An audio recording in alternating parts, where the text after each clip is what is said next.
My name is Wil Darcangelo, and I'm the minister of two sister congregations here in Massachusetts, the First Parish Unitarian Universalist Church of Fitchburg and the First Church of Christ Unitarian of Lancaster. Out of an abundance for concern for our two congregations as well as all people during this coronavirus outbreak, we're sharing a version of our combined worship services with you. We hope it brings you peace, comfort, and community during this uncomfortable time. Our subject today is peculiar people. Not just peculiar in ways that mean strange or different, but to be peculiar in a way that means belonging. It's an encouragement to be peculiar in the way that propels humanity forward in love and service to all. Let's hold on to this thought as we proceed. In the Unitarian Universalist tradition, a flaming chalice is lit to symbolize our divine spark and the light of truth present in all things. We light today's chalice with reverence for the work of others as well as for our own. For we may all hold a candle and even a match as well, but not all will light them. Thanks be to those who show us the way. Amen.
From the Gospel of John 14:27, God provides peace. Peace I leave with you, my peace I give you. I do not give to you as the world gives. Do not let your hearts be troubled, and do not be afraid. And from the 13th century Persian poet Rumi, today, like every other day, we wake up empty and frightened. Don't open the door to the study and begin reading. Take down the dulcimer. Let the beauty we love be what we do. There are hundreds of ways to kneel and kiss the ground. Our readings today reflect the fear we have about the unknown, except for that it is not completely unknown. We know just enough to be terrified about what we can't yet imagine. These readings suggest that our focus should be withdrawn from the things we fear and instead be placed on what we love. Do not be troubled. Be at peace. Kiss the ground and give thanks. Amen. In the Unitarian Universalist tradition, we light candles as a symbol of our prayer for those whose joys are abundant or whose concerns are too many.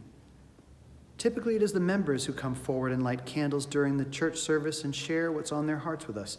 But for now and in this method, I will give them myself. I light a candle of concern for the spreading COVID-19 virus. May we find strength in the presence of our relative isolation from others.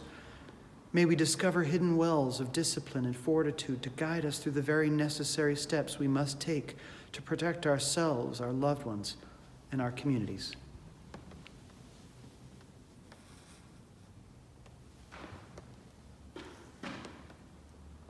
I light this candle for our world leaders,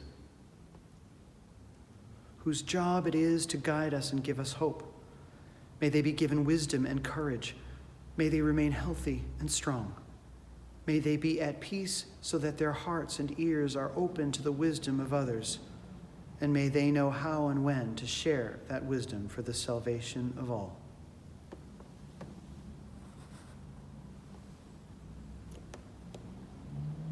I light this candle of concern for the grief of those who have lost loved ones. not only from this virus, but for all loss at this time.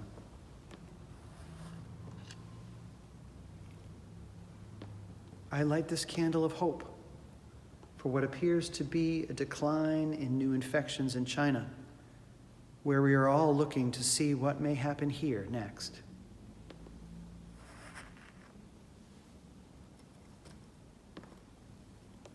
I lit this candle of joy for all those people who are using their time and talents to encourage and uplift others, who are singing off their balconies to their neighborhoods in Italy and offering exercise classes on the roof of their buildings in Spain to those on their balconies next door. For those who are sharing funny videos and making extra phone calls and easing the hearts of those who are afraid. I am personally grateful.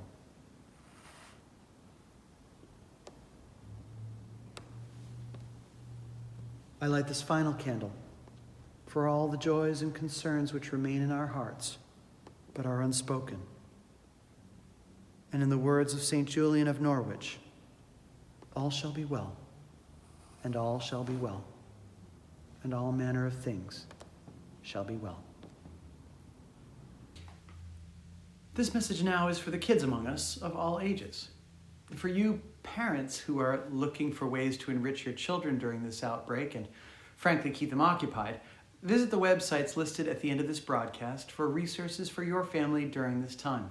And check back frequently, because our religious education coordinators in both Fitchburg and Lancaster will be making updates each week to provide lots of suitable and enriching activities for you and your children. So, kids, did you know there are weirdos among us? It's true. They are everywhere. Have you ever noticed at school or in play that some kids just don't seem the same as others? They stand out. They look weird. They think weird. Sometimes people tell them, "Why can't you just act normal?" Believe me, I know how that feels. I know what it's like to be one of those weirdos. But I have a special job for you. I want you to make friends with the weirdos. I want you to take the time to get to know kids that others think are strange or peculiar, and I'll tell you why it's very important that we pay close and special attention to all those who appear to be different. Because those are the people who are going to make great things happen in this world as they grow up. Those are the ones who can see outside the box and know that things can be different because of the way they think. We have a lot of challenging things ahead of us in our world. Right now, there's a terrible virus going around, and we have to be extra careful by washing our hands a lot and keeping a distance from people who are not part of our own household. It won't be forever, but it will be for the next little while. And you know who's going to save us? It will be the weirdos. It will be the ones who think differently and act differently and behave differently. Those are the special ones who can see things from a different angle. And with the world as unpredictable as it is right now, we need every weirdo we can get. And they need to be encouraged, not ridiculed. They need to be loved and empowered, not kicked out, not excluded, exactly the opposite. I'd like for you to take an extra special effort to make people who feel lonely more welcome. Because you never know.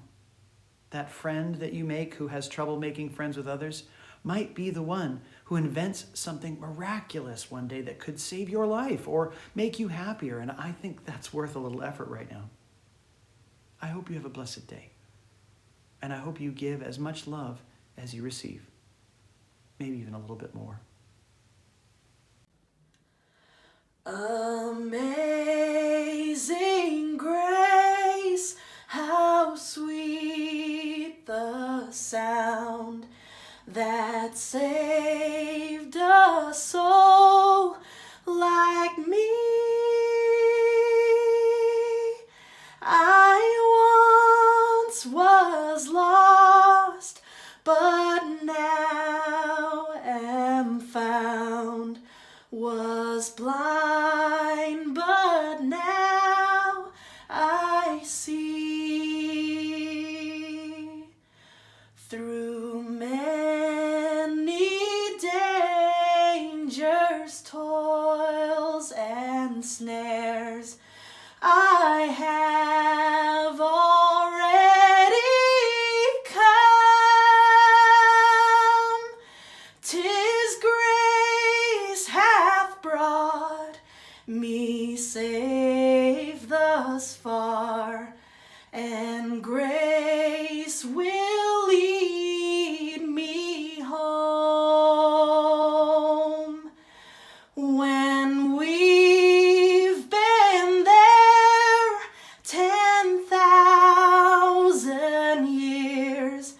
bright shining as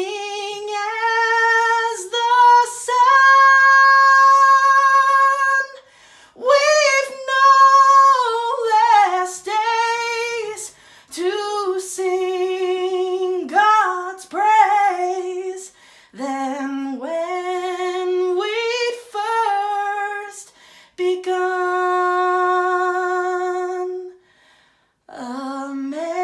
Amazing grace, how sweet the sound that saved a soul like me.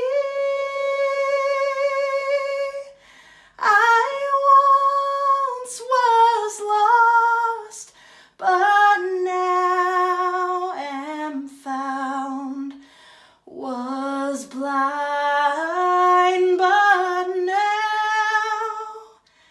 I see.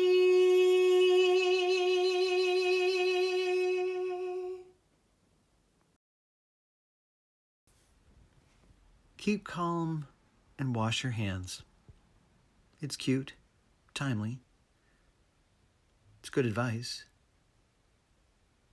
It's actually a play on a phrase from a morale campaign in Britain just before the start of World War II.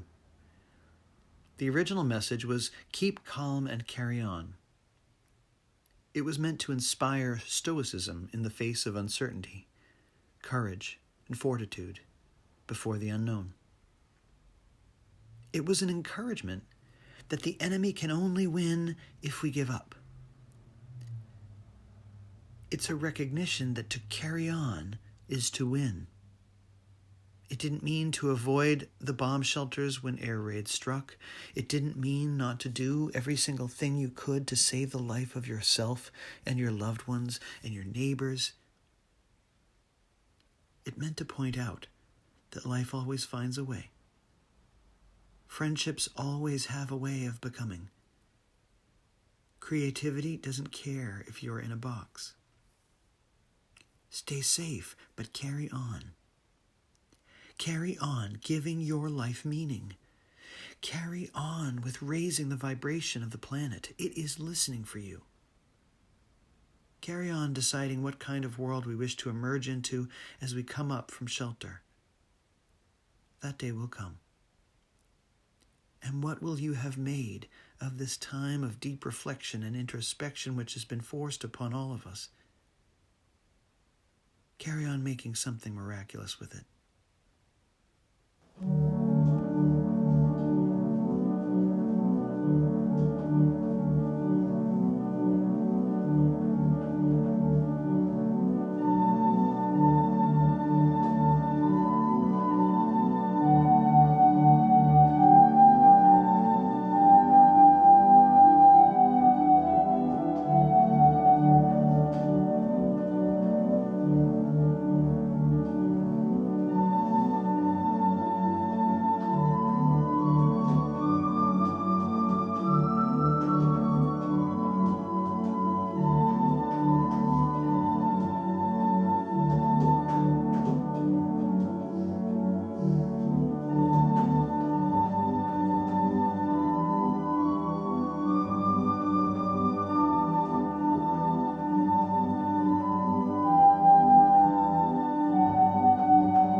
Today's message is about peculiar people.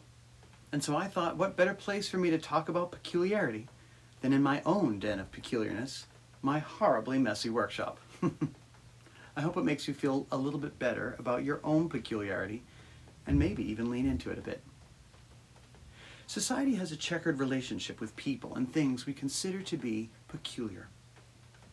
On the mammalian level, for we are still biologically animals, don't forget, our biology instinctively notices sudden differences in our environment and acts on those findings. Depending on your viewpoint, you might be highly suspicious of anything or anyone new or unusual or who doesn't neatly fit into the narrow list of categories we often construct for people. Some people are more comfortable welcoming difference than others. Hopefully you're one of them. Pray for those who struggle. In the wild, sometimes an unknown fruit or plant is good for you, a potential new food source, and sometimes it's poisonous. Biologically, we can't just eat everything we find and expect to survive for long. There's a process of establishing trust and information before we feel it's safe to try that new fruit. Some differences in the wild can mean death. I empathize with those who are afraid right now. That biological function of seeking out and evaluating differences in our environment doesn't ever shut off, and we don't want it to, really. It's very useful in moderation.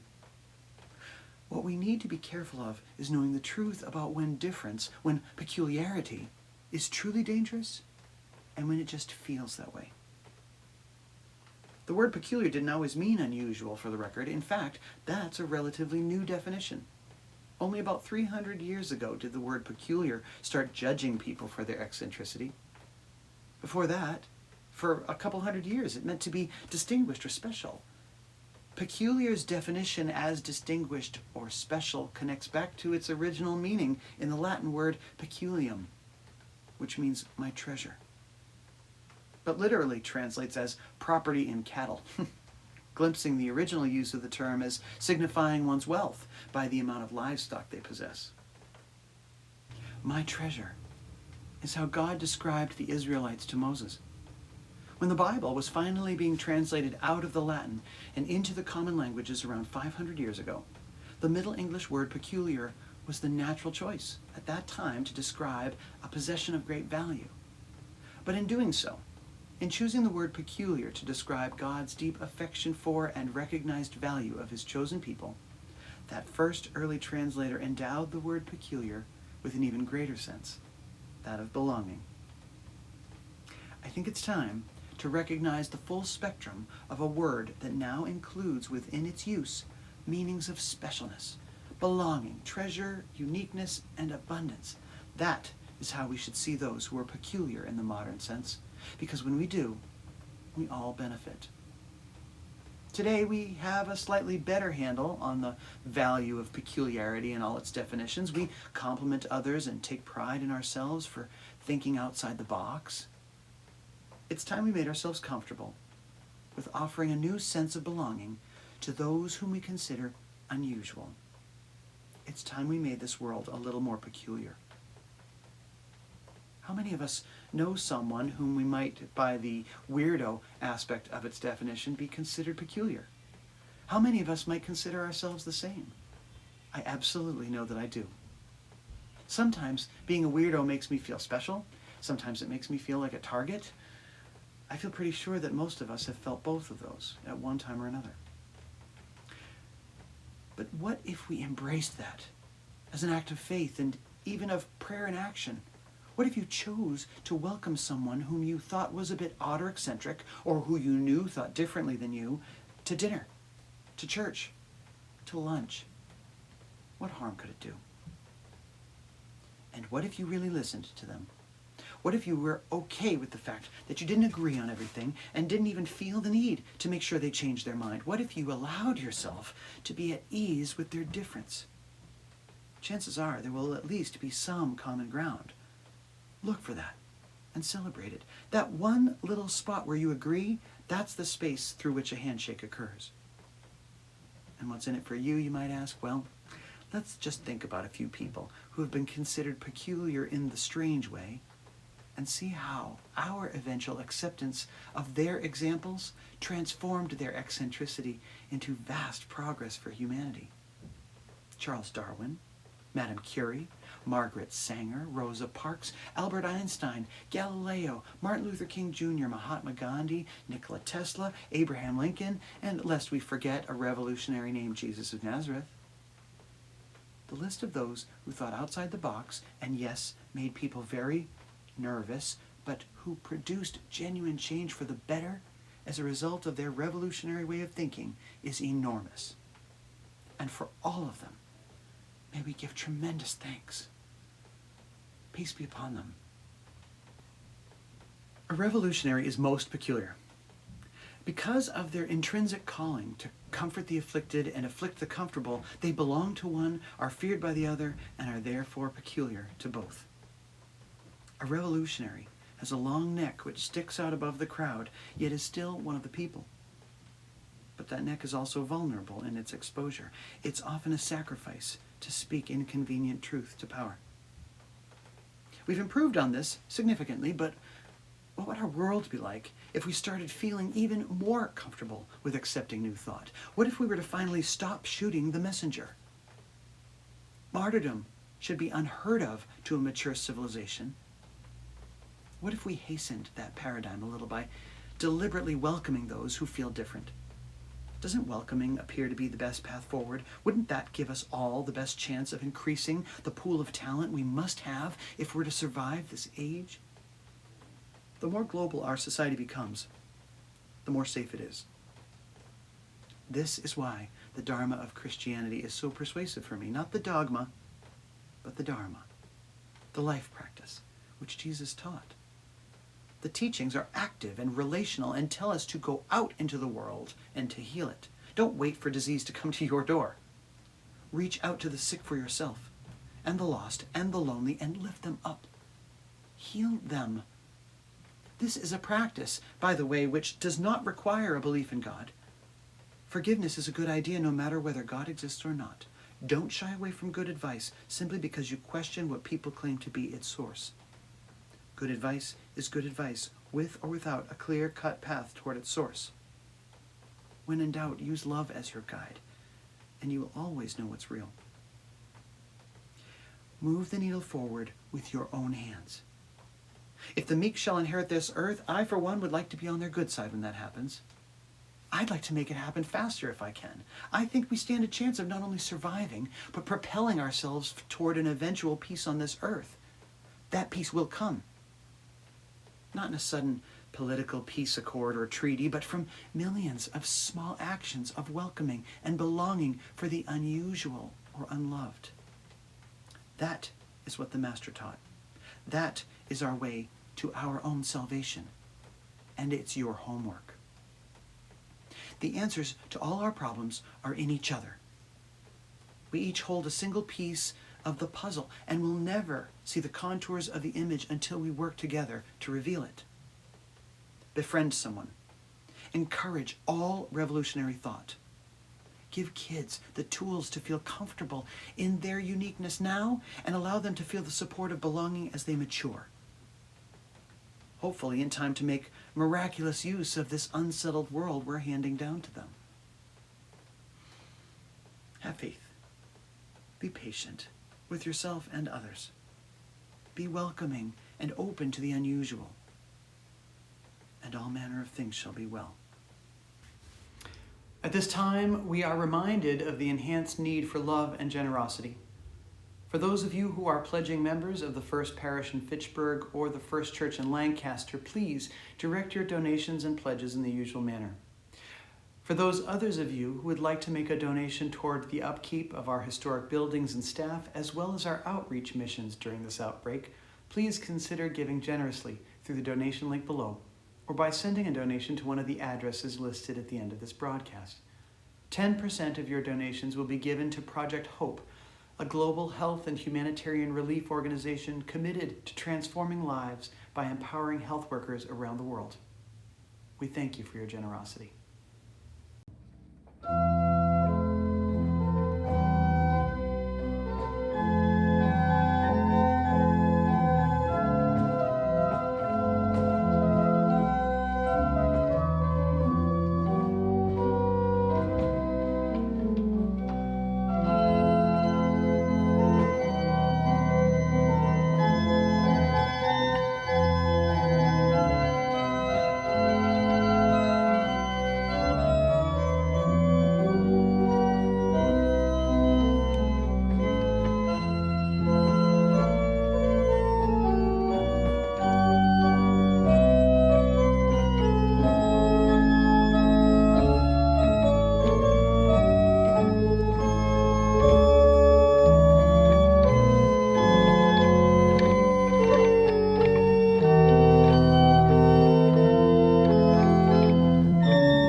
been a pleasure to be with you today.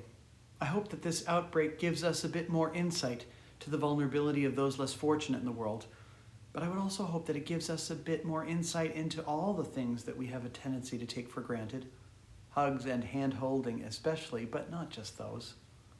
Remember to notice what's different right now and see what you can do to make something miraculous from it. Have a visit to the websites listed at the end of this broadcast. You're also encouraged to send us a note with a prayer request or even a concern or a joy that you would like to share. This time is for us all. Remember to take extra precautions with added hand washing, disinfecting of surfaces, doorknobs, countertops, and anywhere else where the virus might live for a few hours to a few days. Please avoid going out for any reason other than medical appointments, groceries, or supplies. And together, we will beat this and be made stronger in the process.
Regardless of your personal beliefs or religion, may the love of God surround you.